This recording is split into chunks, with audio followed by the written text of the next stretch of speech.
dit que toutes les décisions du bureau passent en conseil métropolitain, certes, mais uniquement pour une information des membres du conseil métropolitain. En aucun cas, elles ne sont une nouvelle fois soumises au vote. Toutes les décisions de bureau ne sont pas soumises au vote du conseil métropolitain.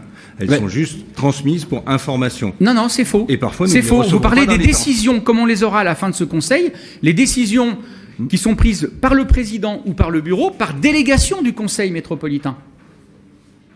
Mais toutes les délibérations qui sont votées par le bureau sont soumises au vote. Non, elles ne sont pas soumises au vote, elles sont présentées. Excusez-moi. Sauf pour celles pour lesquelles le conseil métropolitain a donné pouvoir en début de mandat. Donc vous faites comme avec le stade Geoffroy Guichard. Bien sûr que non. Bien sûr que non. Mais non, monsieur Longeon. J'ajouterais quand même, par rapport à ce que vous avez dit, que le pacte métropolitain, par exemple, vous dites on l'a voté une fois. Oui, mais quand on a une vision à long terme, il arrive parfois qu'on se retrouve dans des situations où on doit le revoter parce qu'il y a eu une actualité.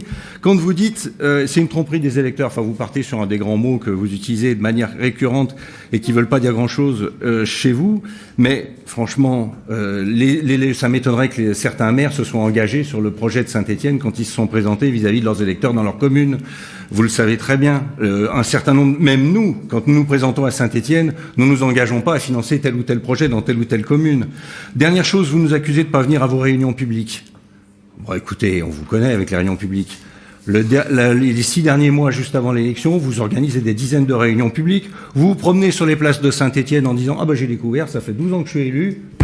Ah bah alors j'ai découvert que les places de Saint-Étienne, elles étaient mal faites. Alors je vais faire une consultation. » Bon, des consultations, il y en a eu sous Maurice Vincent pour refaire le centre-ville. Elles ont clairement dit qu'il fallait de la verdure, de la fraîcheur, moins de voitures, plus de transports en commun, plus de piétons, plus de cyclistes. Vous avez refait des concertations à la veille des municipales. Elles étaient même menées par le cabinet Kaléidoscope d'une manière très intéressante avant les élections de 2020. Vous refaites le coup cette année.